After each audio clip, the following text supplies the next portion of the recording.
자, 매주 월요일 세상이 어디로 흘러갈지 미리 좀 전망하고 예측을 해봅니다. 가능한 변화들 가능성연구소 서정우 대표님 어서 오세요.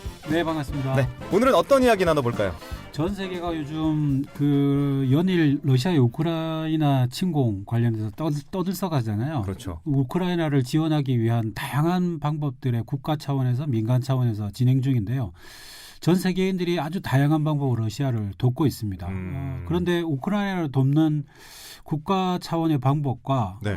제재, 선뜻 나설 수는 없는 우리나라의 기업들의 또 속사정, 오늘 그 얘기 한번 해보려 합니다. 네. 러시아와 직접적으로 대립각을 세우고 있는 미국, 그리고 유럽연합에서는 일단 경제 제재 카드를 꺼내 들었잖아요. 그렇죠. 이건 효과가 있었습니까? 그런 것 같습니다. 지금 미국은 한마디로 러시아로 흘러 들어가는 거의 모든 돈줄을 죄겠다. 이런 입장이고 그런 조처들을 취하고 있습니다. 네. 국가 주요 인사뿐만이 아니라 기업들의 입출금도 거래를 이제 차단하고 있는 상황이죠. 그렇군요. 그래서 러시아가 당장의 루블화가 네. 이렇게 그 가치가 하락하고 있는 중이고요. 영향이 크게 이제 평가될 것 같습니다. 특히 세계 3대 신용평가 회사들도 네. 그 기준들 자체를 신용도를 좀 하향 조정하고 있고요. 유럽연합 국가들도 러시아와의 직접적인 경제 제재에 직접 나서고 있고요. 기업들도 직접 나서서 제품을 판매하지 않거나 네. 거래를 중단시켜버리는 이런 상황들도 보이고 있습니다. 아직은 군사적으로 직접 제재하겠다 이런 부분은 직접 이렇게 조처를 취하지는 않지만 네. 미국도 그렇고 유럽연합도 그렇고 조금 조심스럽긴 하지만 주로 경제 제재를 기준으로 나서고 있는 것 같습니다. 제재와는 별개로 위기에 처한 우크라이나를 돕는 손길도 이어지고 있다고. 네네. 이 부분이 좀 흥미롭다고 생각하시는데 어떤 부분이죠? 그렇죠. 이게 격세지감이라고 표현하는 게 적절한지는 잘 모르겠습니다만 가장 네. 대표적인 방법이 그 비트코인이라고 하는 가상화폐 코인으로 우크라이나를 지원하는 민간 차원의 비트코인으로. 그렇죠. 네. 국내에서도 여러 단체를 통해서 우크라이나 돕기 그 지원금 모금 활동들을 계속 펴고 있거든요. 그런데 네. 현금이 아닌 가상화폐를 통해서 이 우크라이나 위기에 처한 국가를 직접 돕고 있다. 이런 방법이 실제화되고 있는데요. 우크라이나의 현재 코인으로 지원금을 이렇게 보낸 금액이 무려 네. 한 700억 원 700억이요. 정도 된답니다. 그런데 네. 우크라이나가 180억 가량을 네. 이미 그 실물화해서 무기를 구매했다고 합니다. 그러니까 700억 중에 180억은 이미 썼다는 거죠? 네네. 근데 이게 오. 이제 실물 화폐가 아니라 이제 가상화폐라는 게 좀 놀라운 점이라고 볼 수 있을 것 같습니다. 네, 가상화폐로 위기에 처한 국가를 돕는다. 진짜 세상이 변해도 좀 많이 그렇죠. 변했구나 이런 생각이 들고 이 외에도 기상천외한 지원 방식들이 속속 등장하고 있다고요? 그렇죠. 이게 사실은 이제 해외 여행이 좀 자유로울 시절에는 네. 그 미국의 그 공유 경제 어플리케이션인 에어비앤비라고 그걸 이용하신 분들 되게 많으신데요. 그렇죠. 저도 해봤습니다. 그렇죠. 민간 차원의 그 숙박을 공유하는 모델인데 네. 이 에어비앤비를 통해서 우크라이나 분들을 직접 지원하는 어떡해요? 방식이 있습니다. 그러니까 네. 지금은 어차피 해외여행도 쉽지 않을 뿐만 아니라 우크라이나로 들어가는 것 자체가 굉장히 어렵지 않습니까? 그렇죠. 그런데 우크라이나에 있는 숙박을 네. 에어비앤비 앱을 통해서 구매를 하는 거죠. 결제를 가지도 하는 않고? 거죠. 그래서 그 결제를 미리 해두면 네. 그 결제를 하고 자발적으로 노쇼를 하는 거죠. 안 가는 거죠.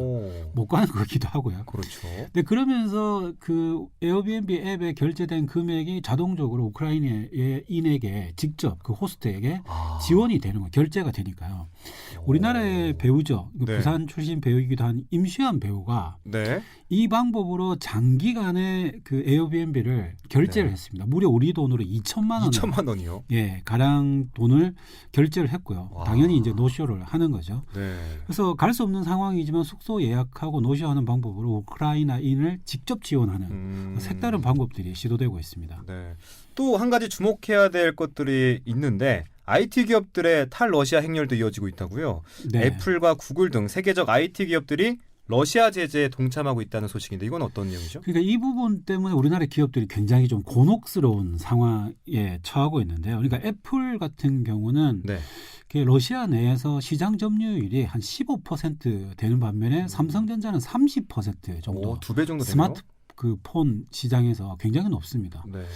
예, 그러다 보니까 이제 애플은 러시아에서 제품 판매도 전면 중단했고요. 관련된 앱스토어에서 러시아 그 뉴스 매체 자체를 다운로드 못 받게 했습니다. 그리고 애플페이 결제 시스템을 쓸 수 없게끔 했고요. 네.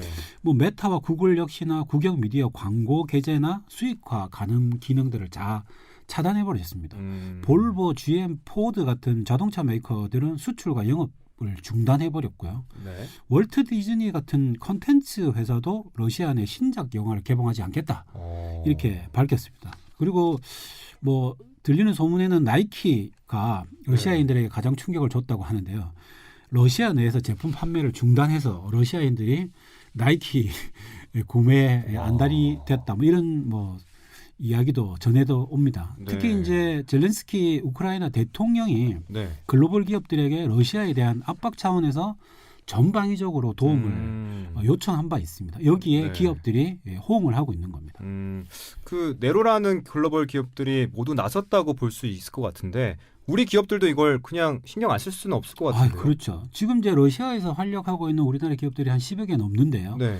그중에 삼성전자, LG전자, 현대자동차 그리고 롯데 이런 기업들이 가장 큰 기업들입니다. 근데 우리나라 기업들과 애플 기업들이 좀 뭐 구글이라든지 좀 다른 차이점은 저희는 그 현지에 공장과 생산과 영업점을 갖고 있다라는 거죠. 그렇죠. 그러니까 애플은 스마트폰 시장에서 보면 삼성은 30%인 거에 비해서 15%밖에 안 되고요. 실제로 생산 공장 자체는 삼성전자는 갖고 있지만 애플은 갖고 있지 않다라는 거죠. 그러니까 지금 국제적인 정세에서 그냥 중단해버리면 그만인 것이지만 네. 저희는 그 생산 현장부터 인력부터 굉장히 난처한 상황인 거죠. 상황이 좀 다르네요. 그렇죠. 입장이 좀 달라서 그리고 현대자동차도 마찬가지로 우리나라에서 러시아의 전체 수출의 약 25%가 자동차 부품 관련 산업입니다. 그러다 보니까 저희한테는 러시아가 굉장히 중요한 교역 상대국이거든요. 그리고 그러네요. 생산도 그쪽에서 하고 있고요. 그러다 보니 다른 GM이나 포드나 이런 곳 그 자동차 메이커사에 비해서 현대자동차가 처한 현실이 되게 좀 난처하고 이게 진퇴양난이 아닌가 이런 상황에서 네. 삼성전자 같은 경우는 그래도 우크라이나 부분에서 직접 이제 도우려고 네. 지원금을 보냈습니다. 600만 달러 정도 보냈고 우리 돈으로 한 75억 원 가량 우크라이나인들을 위해서 지원하기도 했습니다. 네, 들어보니까 우리 기업들 정말 난처한 상황에 처해 있는 것 같은데 이 와중에 우크라이나 부총리가 삼성전자에 직접 트위터를 보내서 제재 참여해달라고 요청을 했다고요? 그럼 어떻게 합니까? 그럴 때? 사실은 좀 정말 삼성전자 입장에서는 더 네. 정말 당혹스러울 수밖에 없는데 엄청 난처할 것 같은데요? 어떻게 보면 좀 쐐기를 박는 메신저가 아닌가 싶어요. 네. 그 페도로프 부총리가 트위터에 이렇게 썼습니다. 나는 삼성이 세계 평화를 향해 한 걸음 내딛기를 촉구한다. 러시아 탱크들과 미사일들이 우리 우크라이나에서 유치원과 병원을 폭격하는 한 네. 삼성의 멋진 장비를 러시아인들이 사용할 수 없다. 라고 적으면서 삼성전자 한종희 부회장에게 보낸 사진을 네. 첨부했습니다. 그러니까 직접적으로 부탁을 한 거예요. 애플이나 구글이나 뭐 메타나 이런 글로벌 기업 반열에 삼성전자가 있으니까 그렇죠. 삼성전자도 당연히 이런 대열에 좀 동참해달라.